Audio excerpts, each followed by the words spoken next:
For over 100 years, the gridiron has tested the will, commitment, and fortitude of two schools separated only by 55 miles of Highway 85.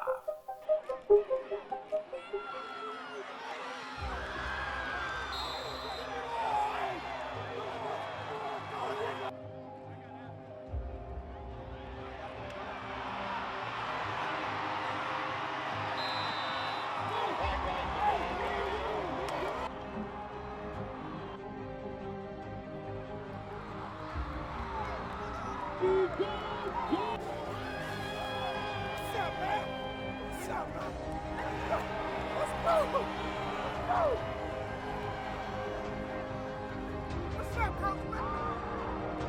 1,600, and he truly is a leader on the field, sat behind the record-setting quarterback Lamar Raynard, and now to the air, he hits Elijah Bell, and it's a foot race, and they will catch him. Bell to the final, touchdown, North Carolina.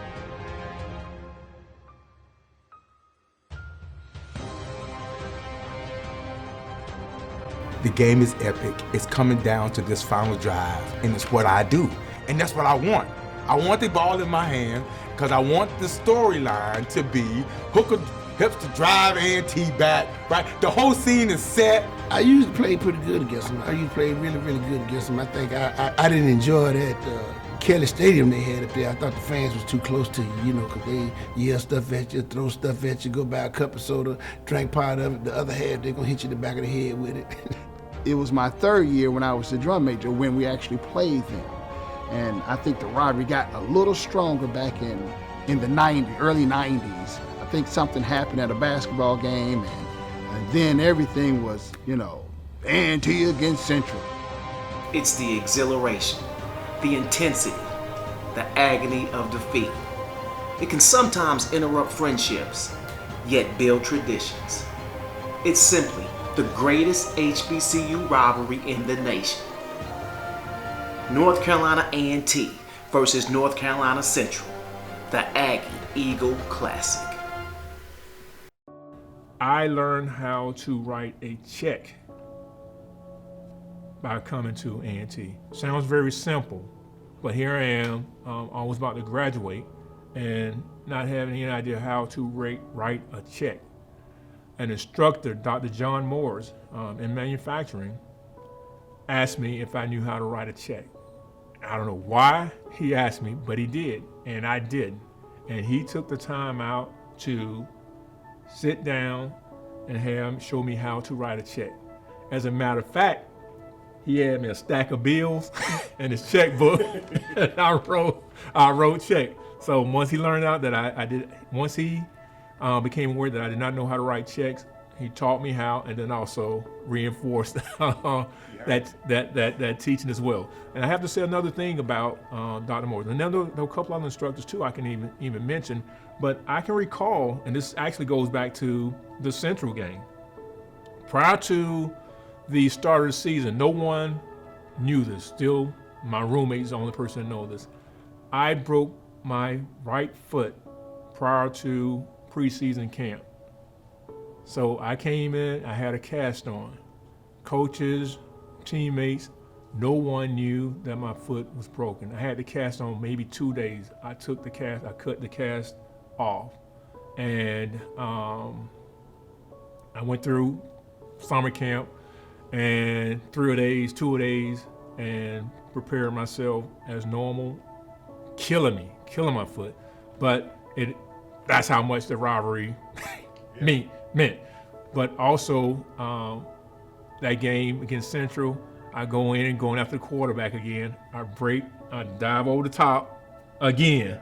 Dive over the top, legally this time. And I reach for him, and somehow I miss, but I come down, I land awkward on my hand. So another injury. So I ended up breaking my right foot prior to the season and broke my right hand during the Central and A&T game. But I say that to talk about the instructors. We had a paper that was due the following week, and I went to class because my hand was in a cast now, And Dr. Moore's manufacturing asked me what was my paper, what was my assignment. And this was for, typewriters and stuff. We had to, pretty much you wrote your papers out. So me being who I thought I was, I raised my hand, with the cast on this big club and like, hey, can't you see? My hand is broken, I can't write. And he simply looked at me very serious, very stern look. It's like, what's wrong with your left hand? And I said, nothing. He made me get up, leave, and do not come back to his class until I have that paper written. Told me to write it with my left hand and do not come back. So when I say about the experiences, there was no excuse that you could give him that was good enough to be acceptable. So you always have to find a way. So when we talk about life preparations, there's always a way. Whether it's around, under, or over top, but there's always a way to get things done. We had lost, I think, 3 in a row to Central, and so Coach Hayes was really intense that week. That was my freshman year, redshirt freshman year, and I can remember the difference between high school and college was just the preparation. Coach, we went over plays seemed like a million times. Coach Hayes went to Central, so he didn't want to lose. And so he told us we weren't going to lose. So, excuse me, that was one game that I know for a fact that we had to win. My next experience was the first time we went to Durham to play Narcolepsy Central. This was really interesting as well, because what happened was we played them in Wallace Wade Stadium, okay? And we was out there, I don't know how it happened, but it was a timeout or something, and I thought it was scripted or something. But anyway, this gentleman drove a car onto the field. The car was a Pontiac Le Mans. It was burgundy and gray, okay? And when he got out, he had on a suit that was burgundy and gray. And we all looked at each other like, are they serious? Do you know? That's when I knew how crazy and wild it would be playing Narcolepsy Central. It was my 3rd year when I was the drum major when we actually played them. And I think the rivalry got a little stronger back in the early 90s. I think something happened at a basketball game and then everything was, Anti against Central. But the time when I was here, it was definitely a band battle more than anything.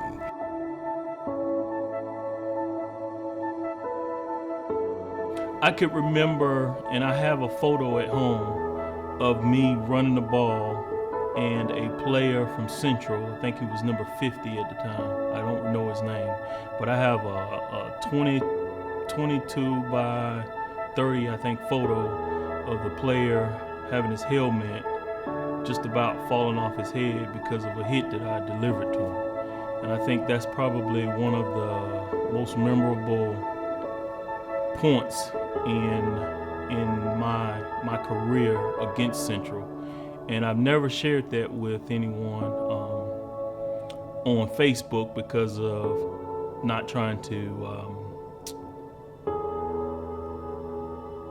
diminish the player's talent, but I thought it was a pretty good hit. I'm sure I felt it. I don't remember it, but I was gifted that photo some years back, maybe 10, 15 years back, and I thought it was pretty neat. Don't remember it happening, but the photo brought back memories of that time.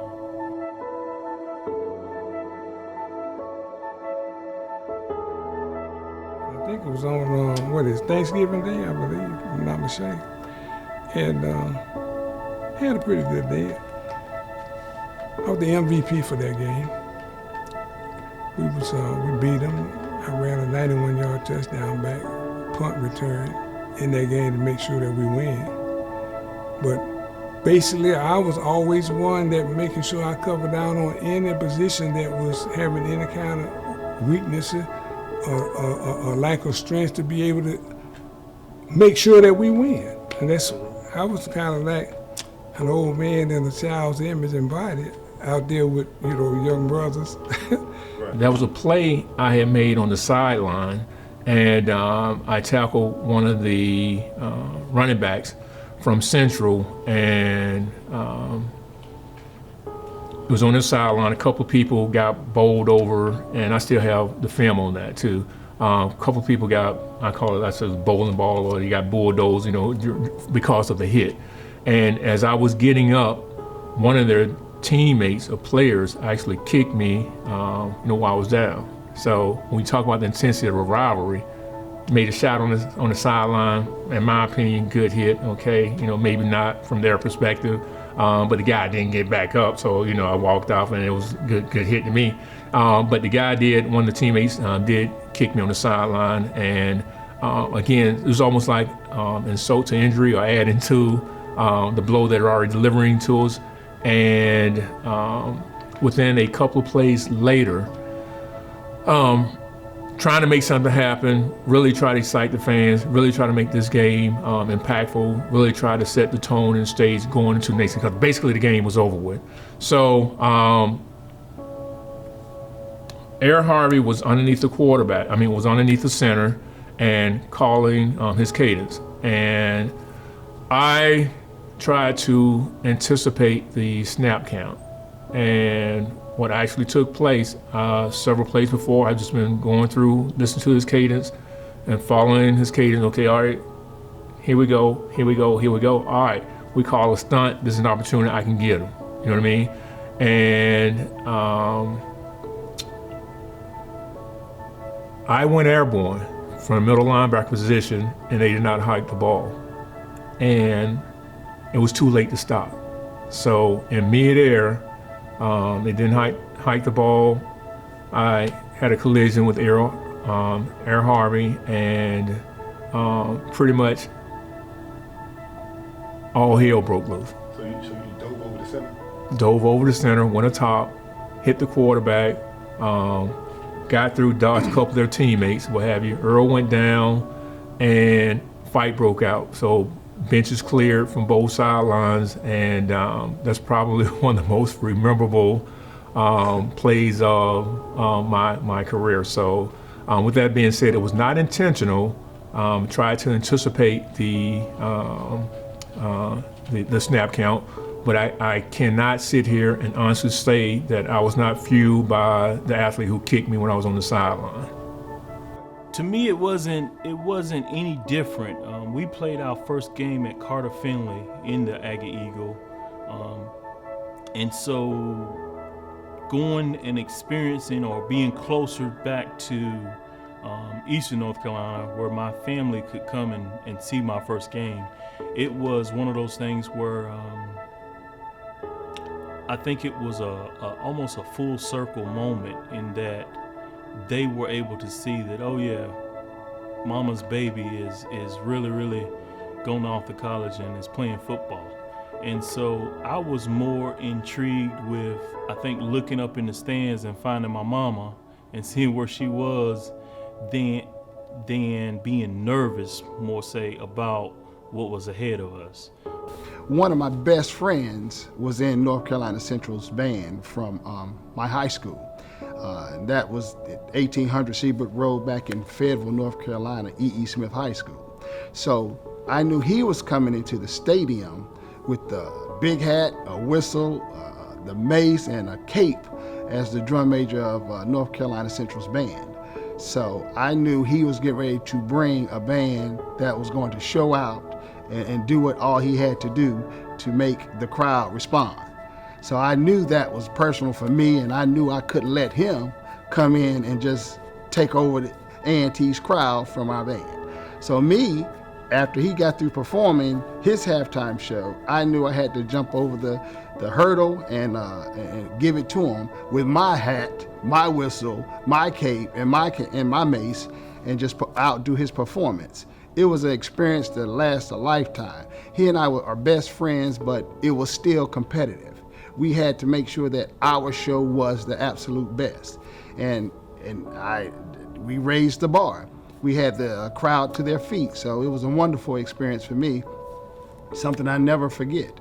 And right after the halftime show, we had a halftime break, and at that break, we both met up on the track in our uniforms, and we embraced each other, not seeing each other for a period of time, and just compliment each other's show and did a little bragging and all that kind of stuff.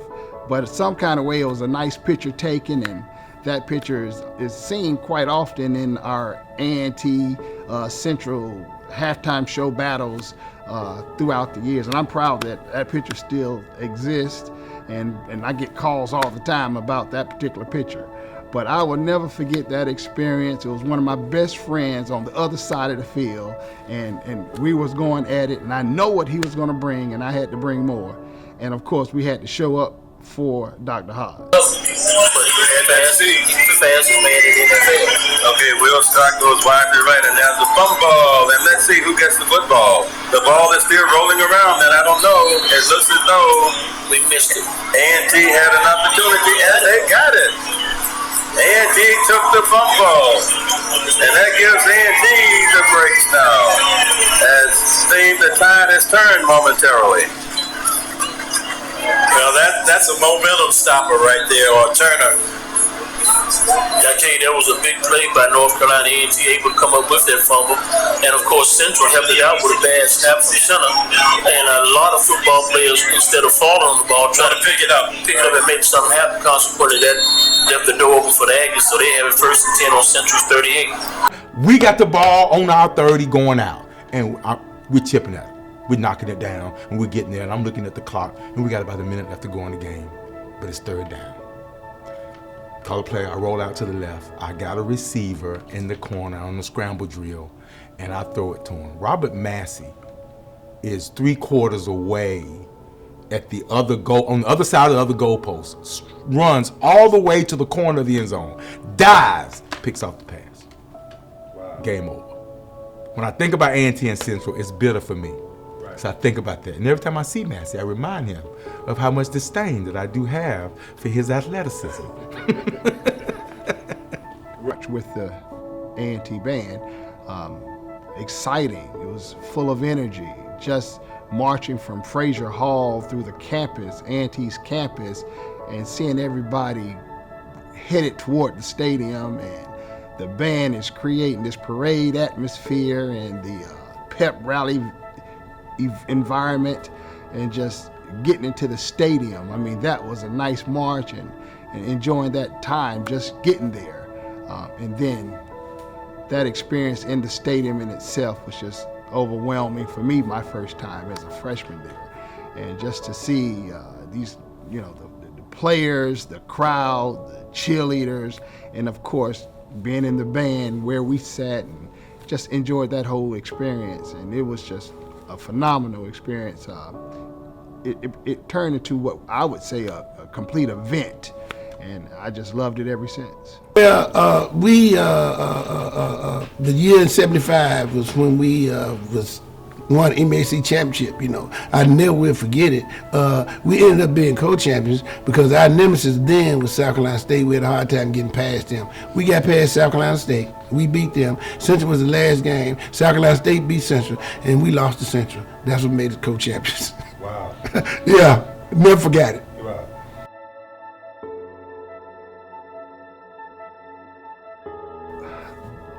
The significance for the HBCUs, especially North Carolina A&T, and where we have moved is very significant. I believe that North Carolina A&T has raised the bar and become one of the institutions on the global stage now. I think that we are all over the place throughout the United States. We're in the White House at the moment. We're in Tokyo at the moment. We are doing our thing everywhere, and the competitive edge that we have as well. The athletes are all over the place with the Celebration Bowl. You cannot say Celebration Bowl without saying North Carolina A&T. The competitiveness that we have, not just in our academics and in our athleticism, is just over the top. And of course, we're just a global name. You cannot say nowadays in North Carolina, a university, without saying North Carolina A&T, Duke University, Chapel Hill. A&T's name is there. we've always been there, but it's shining brighter. So I think we are doing our job as an institution, and we are definitely moving ourselves to the next level all the time. But like I said, bragging rights. I would have family, friends that went to Central come down from, Virginia and other places, fly in just to, come to the game. Really took it to heart. So that made me take it to heart, because I didn't want to hear nobody bragging about Central beating A&T for a whole year. And so we had to do what we had to do. Because it really goes back to how strong we've always been, or this rivalry's always been. And I think it's going to continue to live even though we're in the Big South. Because during my era, we were in the MEAC, they were in the CIAA. And they were tops at times in the CIAA. So I think it's important for us to keep the rivalry going and encourage Central to do well outside of this game. We want them to be the best team in the MEAC. Because as we strive to be the best team in the Big South, when we come together, it gives us more to talk about. And the more we talk about the rivalry, the more relevant our institutions come. Our grandchildren get to hear about the rivalry. Our friends and families in our community get to hear about all the great alum and the emotions that go into these two fantastic sister institutions. God do in and through me makes me who I am. And so I didn't need no image, identity other than being a good brother and a believer. And so that's where I was raised and trained. Met my wife in the 6th grade at Carver High School. We walked on up, holding hands. She went to Winston-Salem State. And I came on to A&T because Mr. Williams brought me over here and said, no, you're gonna go to school here. And so those people that I had a lot of love and respect for, whatever they instructed me to do that wasn't outside of rules and regulations or normality or the laws of God, then that's what I did, because I have to depend on humanity for my survival. And that's the way I was trained. And to be an Aggie, you just have to know what we are doing here in on this campus, the fun that we have, but the serious attitudes that we have to go get that degree, but have fun at the same time. I mean, that was the best decision I've ever made in my life, to become an Aggie. A&T gave me a foundation outside of my family, in that it was the first time I was away from Halifax County living. And it gave me a perspective of life and how life is so precious and valuable. And I'm thankful for my time here because of that foundation. It propelled me to go on and continue to build on those values that my mom instilled in me in Palmyra. And so at A&T, I was able to meet my wife, and because of that, we have two girls, and I'm thankful for my time here. It's exactly what it is. I mean, what they say, you hear me say Aggie, you can't say Aggie without pride, or, have a pride before Aggie, And with that being said, it's just something that, again, it's one of those innate behaviors, it's just something that lies within you, a certain pride, a certain aura when you walk into a room, and you know that you have that Aggie support, that Aggie foundation behind you. North Carolina A&T has prepared not only myself, but several thousand people before, as well as after me, for life. And I do not think there's another institution that I could have had the opportunity to attend that would have prepared me for life as much as A&T had. I get really emotional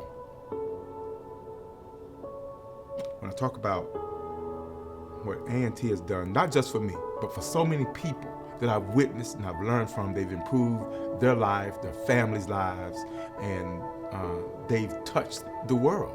I mean, you look at our guys that's running track right now.